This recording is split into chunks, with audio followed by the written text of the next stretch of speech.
Quasar Markets Live, you know you love him, Dr. Alan Ellman, and I'm also calling him Mr. Option Strategy. I mean, you literally have laid it out for people about that options aren't scary. It's one of my rules, and you have been educating people. And I look, if you don't know, you got to go to Blue Collar Investor. That's his website, the Blue Collar Investor.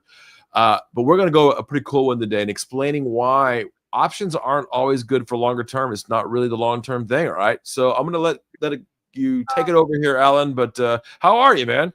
I'm doing great. Just back from Orlando at the Money Show event and heading out to Chicago in a week. So Oh very yeah, busy on the road as well as my time with you, which I always enjoy. are you going to be in during Halloween in Chicago? Chicago is November 2nd through the 11th. Okay, so I'll miss you by one day. I'm leaving the first, I think. So I'll miss you by a day. All right, my man. I'll let you go. I'm gonna turn it on and on. I'm gonna leave.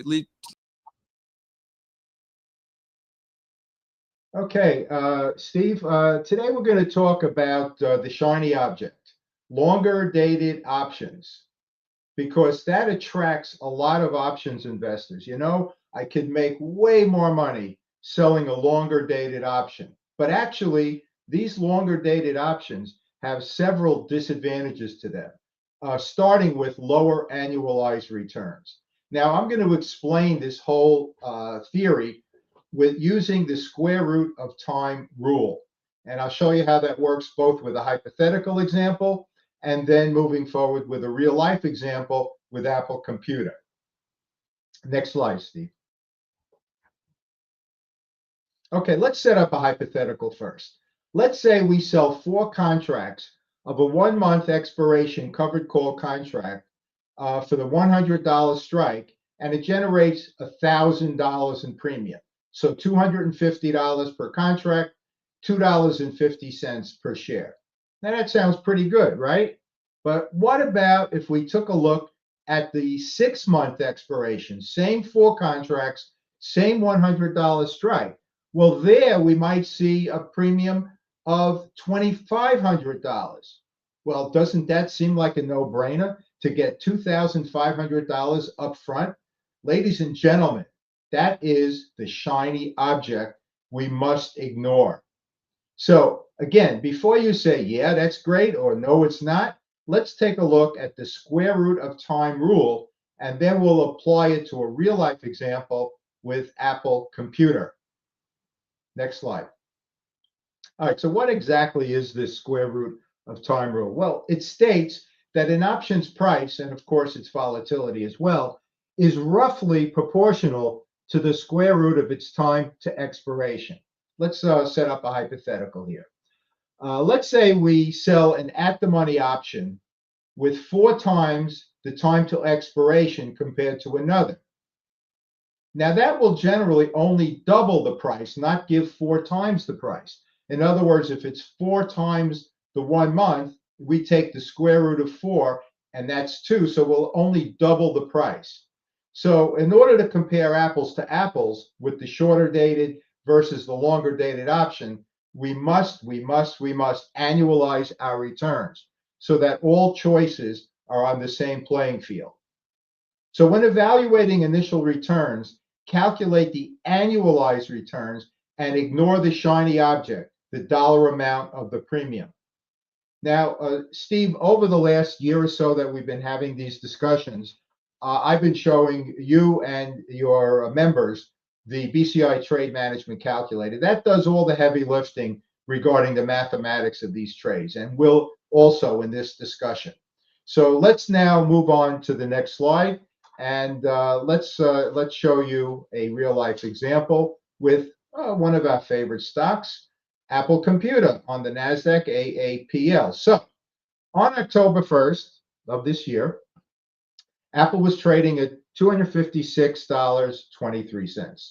So if we sell the 1 month 1031, and I'm going to show you and your viewers the actual option chains coming right up.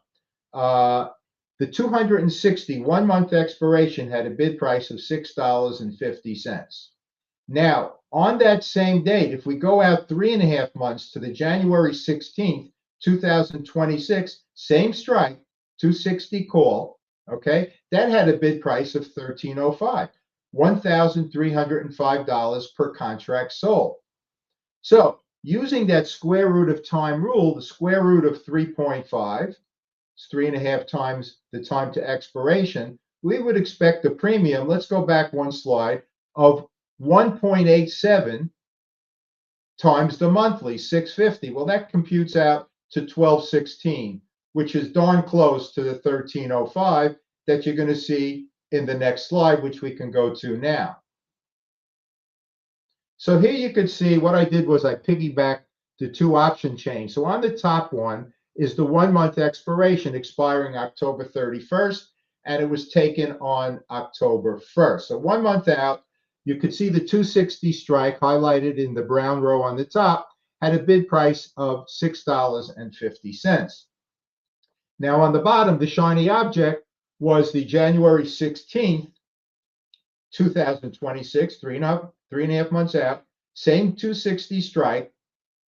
That had a bid price of $13.05. Now that may attract retail investors. Wow, I can get $1,305 a contract. I'm going to forget about that $650 1 month. That's kid stuff. And I'm going to move to big time and get that $13.05 premium. But that is not right. You have to avoid that shiny object. Let's move on. So here we go. We have the BCI Trade Management Calculator. And on the top, you could see here that we entered the trade where Apple was trading at 256.23, and the 260 call was sold at 650 and 13.05. Now take a look, Steve, at the bottom section of this slide. You could see one trade was 31 days and the other trade was 108 days. Now let's look at the 31-day, 1 month trade. You could see that the return was 2.54%, but the annualized return is 29.87%. Now, if you take a look at the longer dated 3.5 month, 108-day trade, that had an initial return of 5.09%. Pretty enticing. However, when you annualize that out, it annualizes only to 17.21%, you see in the pink cell. Now, obviously, the annualized return is much, much greater for the shorter dated option. But there's one more thing, Steve, I want to show you and your members. And take a look in the purple cells on the bottom right. That shows you how much more money we could make when we sell an out-of-the-money covered call if the price of the stock, in this case Apple, moves up from current market value, 256.23, to or above the out-of-the-money 260 strike. And you'll notice for both the 1 month and for the 108-day, the maximum amount you can earn having that out-of-the-money strike in place is 1.47% for both. Now, can you imagine how much more cash you can generate by using shorter dated options and continue to move up that out-of-the-money strike each of the short dated expirations? Well, in weeklies, wow, you can really make the most money. Monthlies, you could do way better. So once again, that shiny object, the initial cash return on that longer dated option is something we must avoid because it's going to generate lower returns in the long run. Next slide.